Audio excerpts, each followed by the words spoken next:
I'm Mark Rothman, Progress Coach, and I'm really pleased to be here with a man that I have come to respect and learn from and turn to as a mentor and a guide in my work as a Progress Coach, in my work learning how we help men and brave women search into themselves and find ways to be the men and women that they want to be. Mm-hmm. And I'm here with Jake Reason,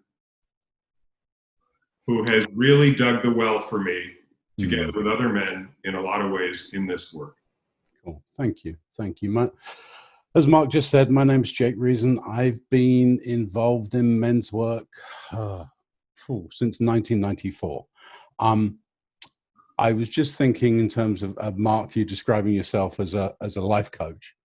So let me make a correction. Progress Coach. Progress Coach. I don't know what I am. The word that comes to mind is facilitator.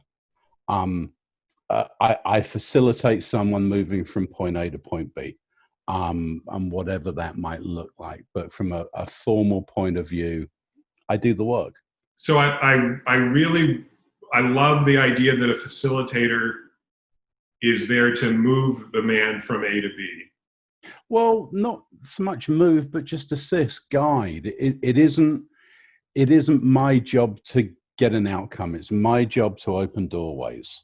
Whether the man or the woman chooses to step through it is not my responsibility. My job is to open the door. So what shape do you hold in that facilitator role? As wide as possible, as coming from as many different options as there are available, of really holding on to what's in the highest good. How do I get my ego out of the way so that the person who's doing the work can be in choice, can find out what they want? I think so much of the time we're guided by the stories that we grew up with. I should do this, I should be that, it should look like this, without actually taking the time to figure out if that's something I actually want or not. What are the stories that you find most prevalent?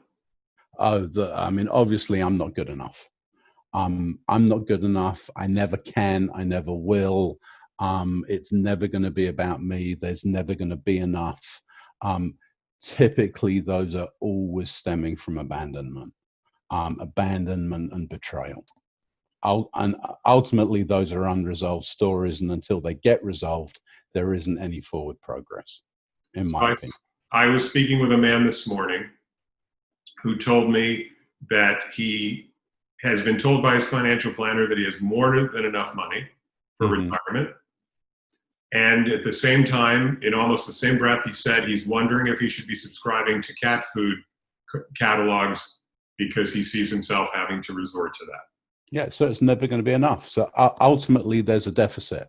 Ultimately, there's a belief system that it's never going to be enough. And what I find is that's more deeply rooted in I'm not enough. And so how can I accept abundance when I can't be abundance?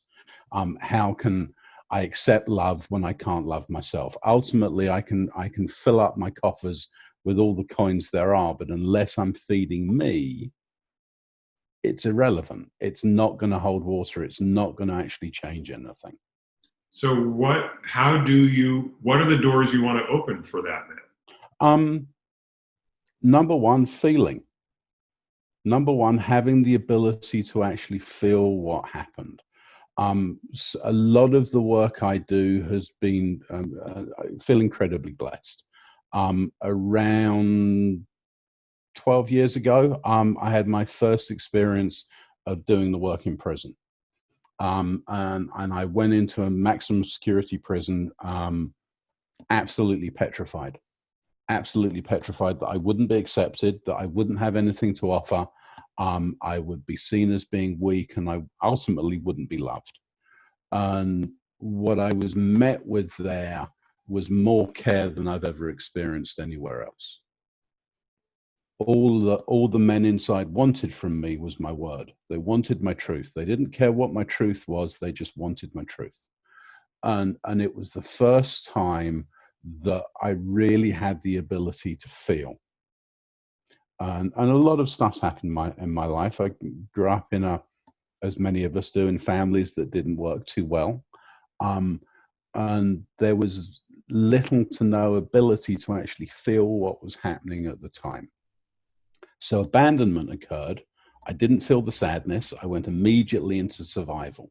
I went immediately into how do I make sure I'm safe going forward, which for me resulted in how do I keep you away from me so that you don't hurt me, so that I stay safe. Well, was it also a fear that if that I need to keep you away from me so you don't find out I'm inadequate? Yeah, ultimately that's the core belief underneath it. But however much you say you're not going to hurt me, you're going to hurt me. However much you say you love me and you're not going to leave me, you're going to leave me. And so I would set up relationships in my life again and again and again where that would happen. So I would prove my story to myself. And it wasn't until I was willing to feel the feelings associated with that initial abandonment when I was 4 or 5 years old that I could actually move forward. Is that it's like being on a water wheel and you keep hitting the same spot over and over again. And until you actually step away from it, and for me, actually feel the feelings associated with that, I was continually stuck in that loop. And so the first thing is to feel. First thing is to find out what am I holding on to? I might be 53 years old, but if a 5-year-old portion of me is running my life, I'm constantly stuck in that loop. And so creating the doorway where the man or the woman can step through and ultimately find their pain.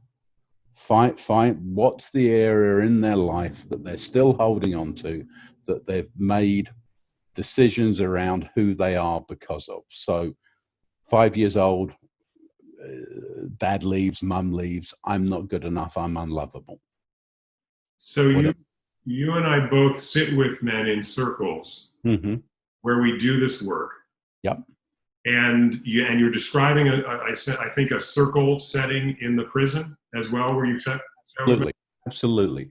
But it's phenomenally intense, and it's a space that's been created by the most unlikely of men who can, in some ways, take you back to being 5 years old and create the environment where you can feel whatever needs to be felt and then move forward. So you said something also really powerful a minute ago about how we need to take our ego out of it, that it's not about us. We're totally. But at the same time, we are moved by what circles bring up. And we have to actually be with our men in their feelings. We have to go to that place so that we may not have had their experience and we may not even have that feeling, but we have to create the space where those men know their feelings are felt by the men they're talking to. Yeah, and I think it's coming from a place of compassion. It's not coming from a place of rescue. It's that I can't take your feelings away.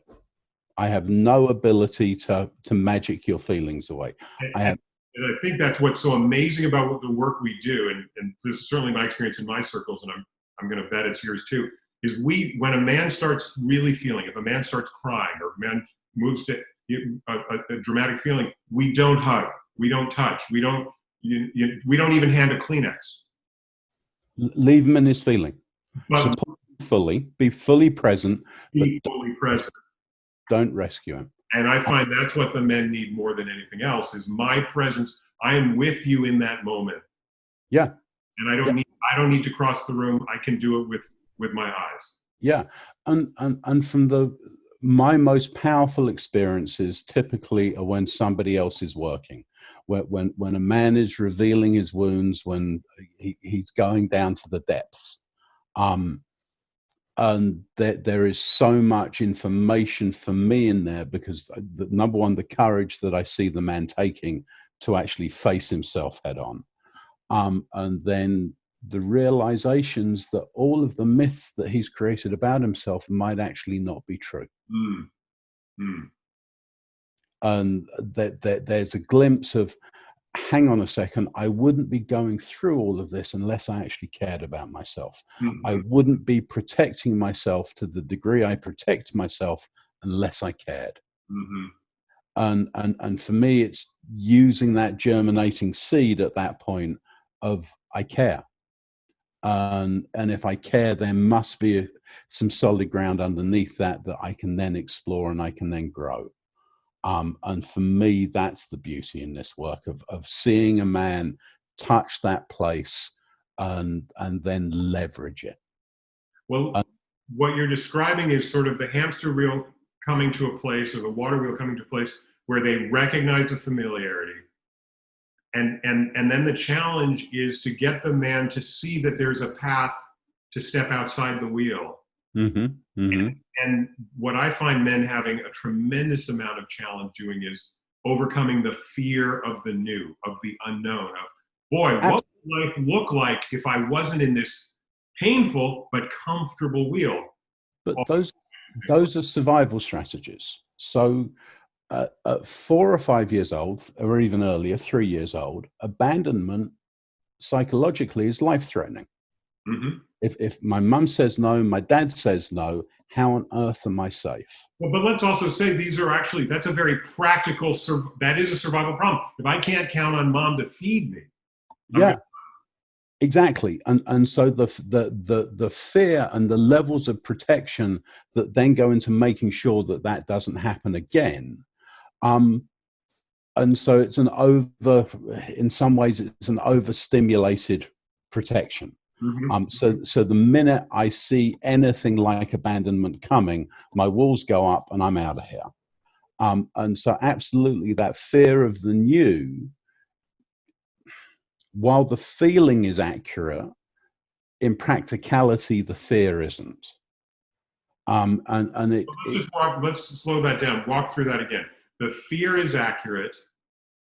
The feeling, say that again. So the feeling is true and valid.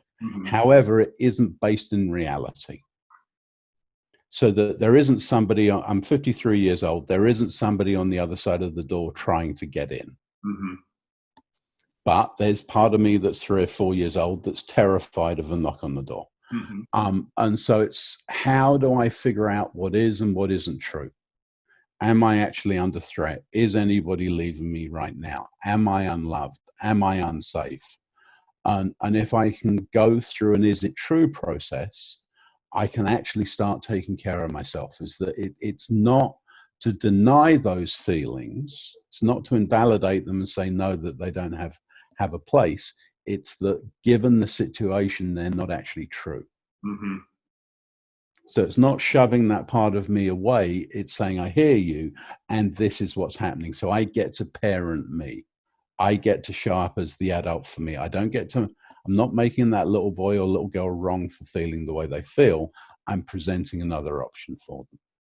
And it starts with being able to let those feelings in all of their shape, size, color. Yeah. Whether they make sense or not. Right. Yeah. And so for me, the primary question always is, how do you feel? How do you feel right now? How does it actually feel? And keeping it really simple in terms of there's either joy, there's either anger, there's either shame, there's either fear, or there's guilt. And those are the 5 core primary emotions. Everything else stems from that. But if I can get somebody to be able to identify, oh, right now I'm in fear, and underneath fear is sadness. I'm furious right now and I feel like ripping people's heads off. And what's underneath that is fear that I'm not going to get enough. And what's underneath that is sadness.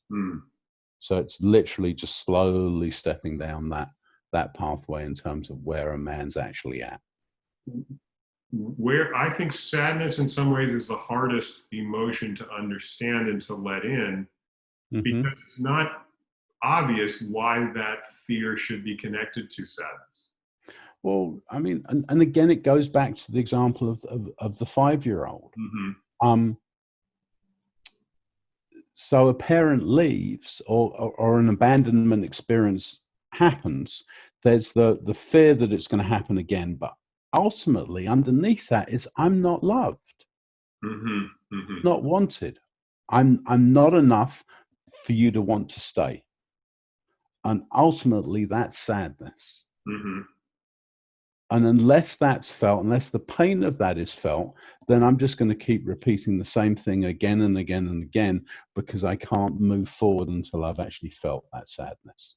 And absolutely for men, given the way things are and the way society works, for men to find a place safe enough to feel that pain and be held by other men in that pain is few and far between. We're certainly not taught that. I was never taught that as a child. And it amazes me, Jake, how hard it is for us to bring men into this work. For exactly, it's almost it's the after effect of what you're saying. There are no places, or there are very limited places for men to do this work.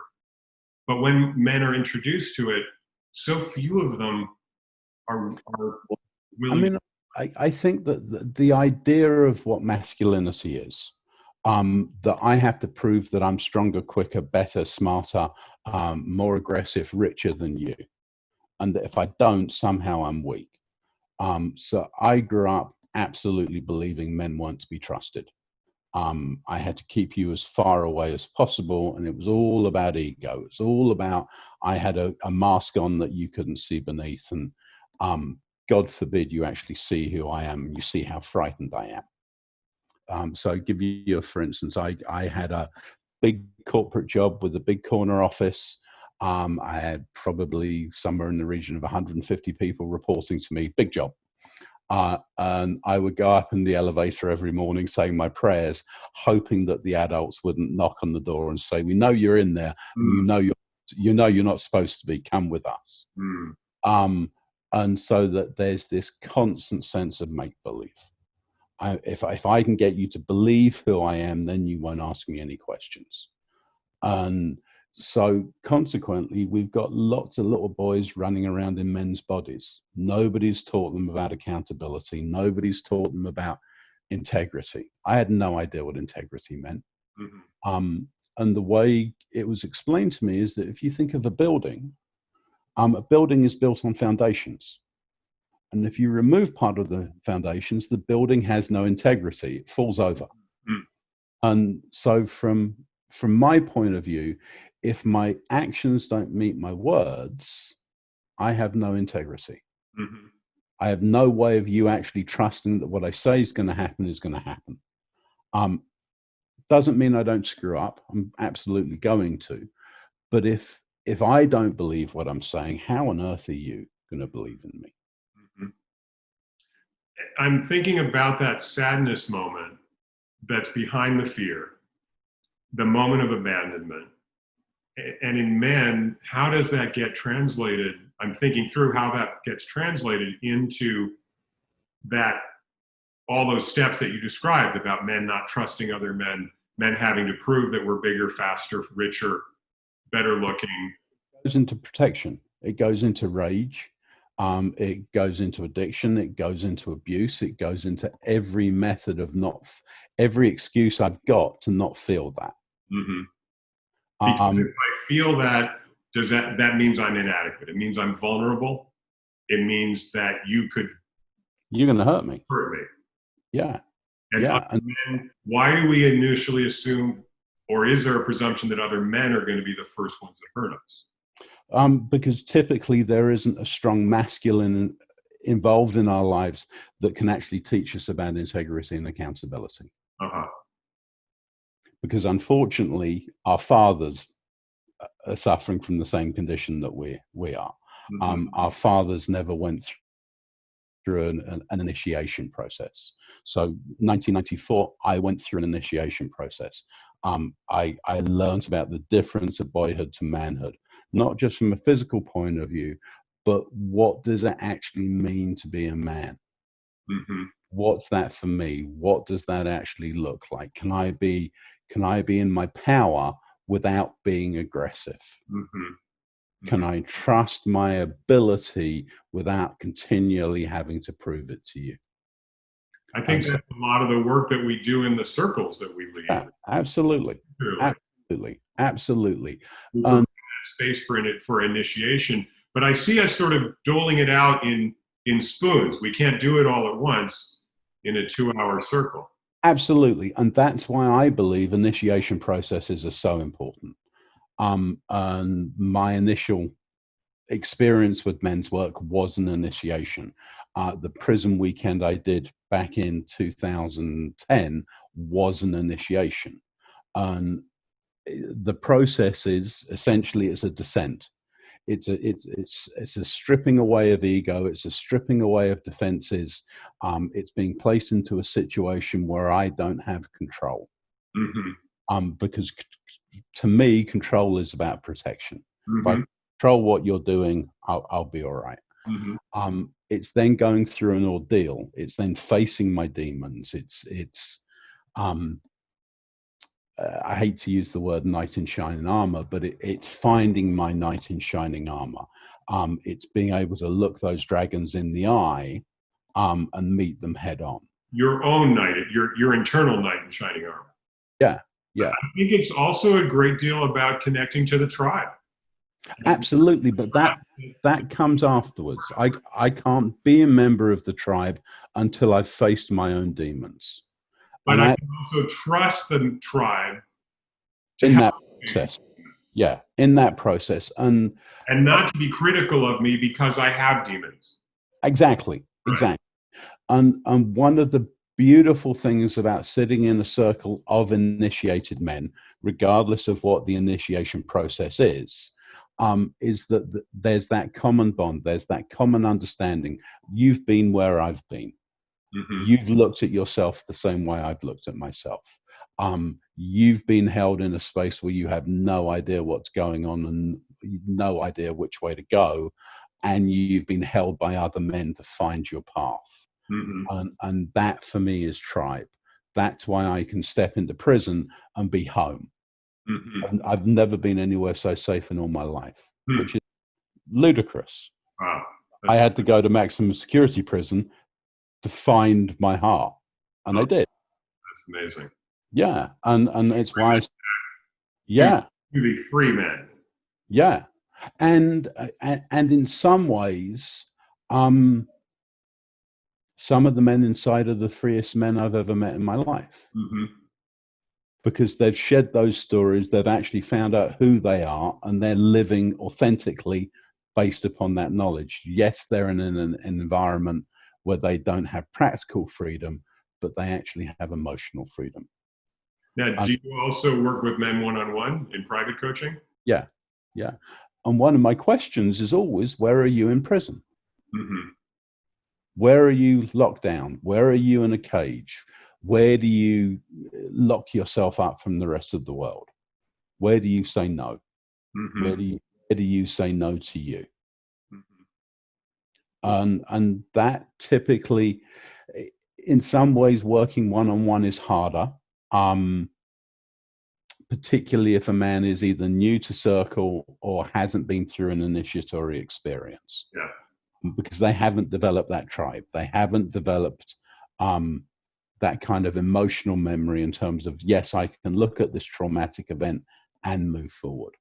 So one of my first jobs is to create the idea that in my private coaching, we're forming a tribe of two here, that you're not in this alone. Yeah.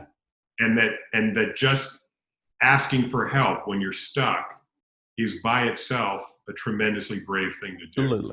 Absolutely. And for me, the magic of finding my community has been huge.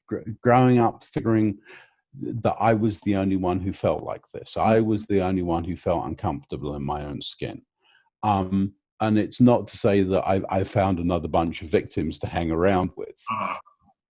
It's because we can do that. We can find people where we sit around and misery loves company. And absolutely. Oh, she did this, or the government is doing this, or check out my boss, he's such a fucking asshole, right?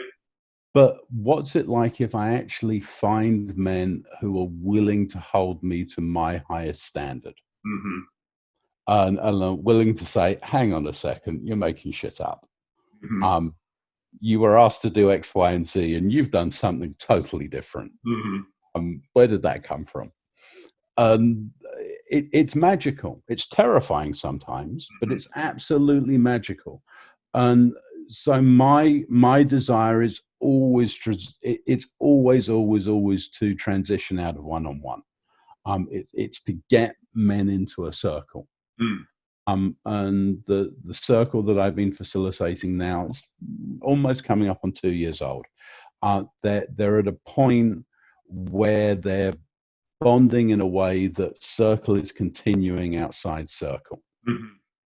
So it's not just the 2 hours that we meet on a Tuesday night. They're in relationship with each other. They're asking for support. They're supporting each other. The bonds are becoming really deep and meaningful. And the difference for me in knowing that you have my back and actually experiencing it is incredible. Mm-hmm. And I think that's one of the things that is most powerful in the circle work is when it's honored in reverse, when a man has gone into the darkness, Mm-hmm. and the first question the other men ask is, did you call a man? Yeah. And it's, oh, what? Ask for help. Ask for help and be seen to be asking for help. When I really need it, not just when, we're going to talk about poker or. And it's when it then transitions to a point that a man is reaching out to me beforehand, because instinctively he knows that I might be full of shit or I might be in need of support. I hundreds of instances where that's happened. And that bond, if I could gift anything to my 18-year-old son, it would be that. Mm-hmm. Do you know what I mean? That sense of brotherhood, that sense of commitment, that sense of connection. I see so many men who are lost. Yeah. So many men who are they're trying their damnedest to feel comfortable in their own skin without having any means to get from one place to another. Well, I think that's a really important thing to say, Jake, is it's not that men who are not in circle or who are not in a coaching relationship are wrong. And it's really important to say that men who are doing their best with whatever they've been given does not make them wrong or, immoral or destined to failure. But absolutely not. But it does mean that they're working harder to do what they want to do. And they don't have to work that hard. They don't have to always power through. They don't have to, hit their head against the wall until either their skull is bloody or they break the brick. Yeah. I mean, so for instance, we've got one man that I work with who's been on autopilot most of his life. Mm-hmm. And stuff just happens to him.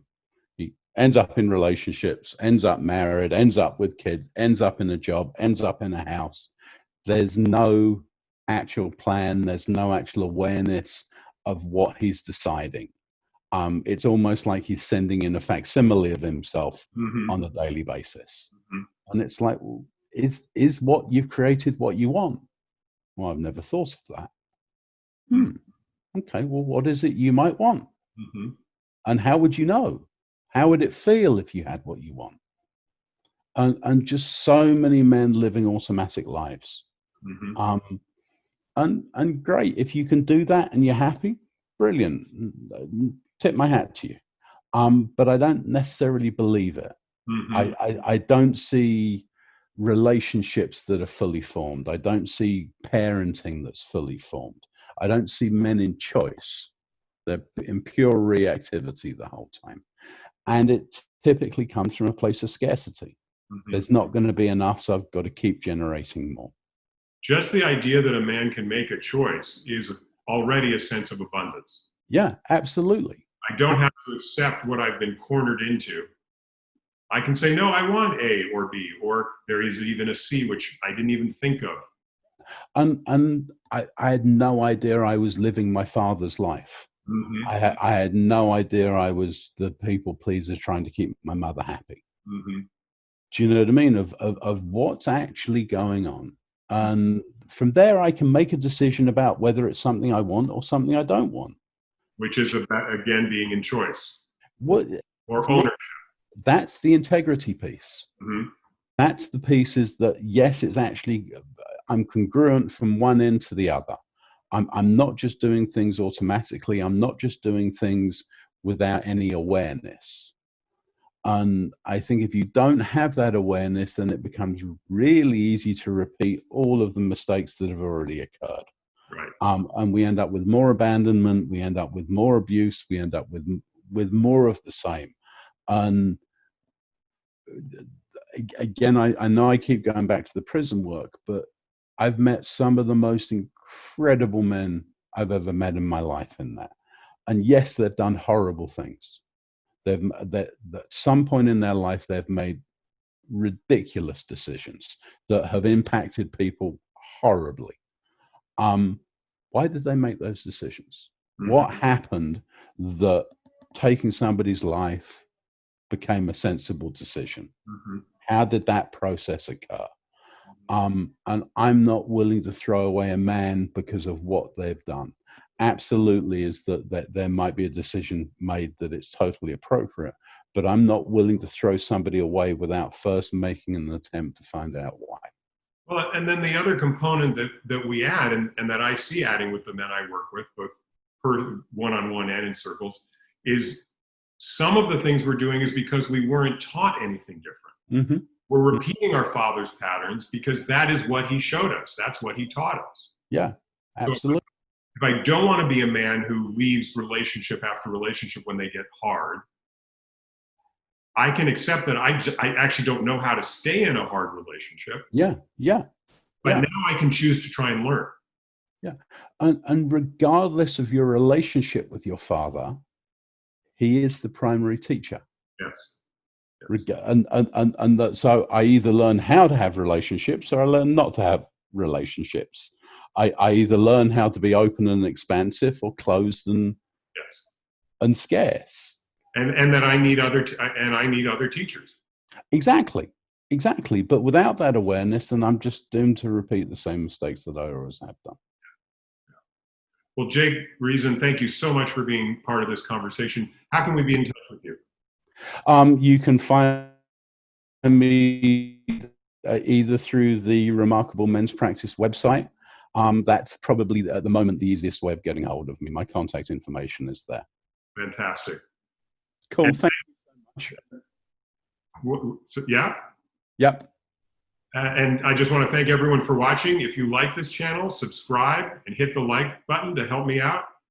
And check out some of our other videos below. And I'll see you in the next video.